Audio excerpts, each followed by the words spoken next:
Bonjour, nous allons aujourd'hui parler de la rage.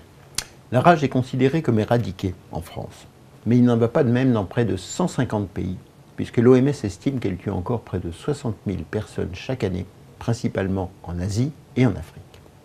Elle concerne donc les voyageurs, comme l'a rappelé un cas cruel cette année d'un enfant de 10 ans décédé en France de la rage après un séjour au Sri Lanka. Si les chiens en sont les principaux vecteurs, on n'oubliera pas qu'un grand nombre d'animaux peuvent la transmettre, y compris les chauves-souris. C'est un virus qui est cause de la rage, et contre les virus, on a très peu d'armes, en tout cas pas les antibiotiques qui ne s'opposent qu'aux bactéries. Heureusement par contre, on a un vaccin. Pour l'homme, mais aussi pour les animaux. La vaccination de masse des chiens est réalisée dans plusieurs pays, et par exemple au Bangladesh, elle a permis de réduire de moitié le nombre de décès dus à la rage en seulement 3 ans. C'est ce qui fait espérer à l'OMS que la maladie puisse ne plus faire de victimes humaines dès 2030. Malheureusement, on n'y est pas. Mais les investissements sont importants pour y arriver et les nouvelles technologies sont mobilisées. Par exemple, on utilise même des drones pour amener des vaccins post-exposition dans des coins reculés d'Afrique. Une fois déclarée, la rage est la seule maladie quasi certainement mortelle. Mais avant, on peut agir et on a du temps pour agir. Avant, d'abord, en se vaccinant préventivement.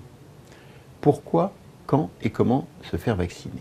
La première raison, c'est si l'on part vers des destinations où la rage est fréquente, bien sûr, c'est-à-dire surtout en Afrique et en Asie du Sud-Est. On regardera pour ça la carte de la maladie avant de partir. Les conditions de voyage seront le critère suivant, selon qu'on le risque ou non de croiser le chemin d'un chien enragé. Dans les frontières d'un club de vacances, ce sera peu probable. C'est pour les enfants qu'il faudra être le plus prévenant, et ce, dès l'âge de la marche.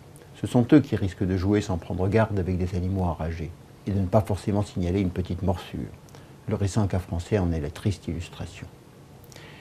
La vaccination nécessite 3 injections à 3 semaines d'intervalle. Ensuite, ce sera valable à vie, mais ne dispensera pas de faire une vaccination curative en cas de morsure suspecte. Car la vaccination est également curative.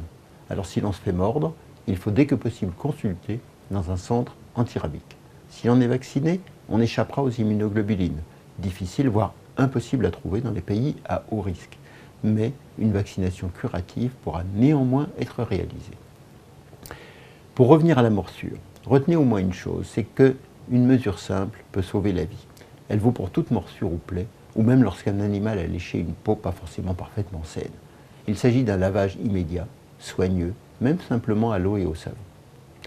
Alors comme d'habitude, pas d'inquiétude. Protégez-vous et vos enfants et profitez du voyage, où qu'il soit. À bientôt. Merci.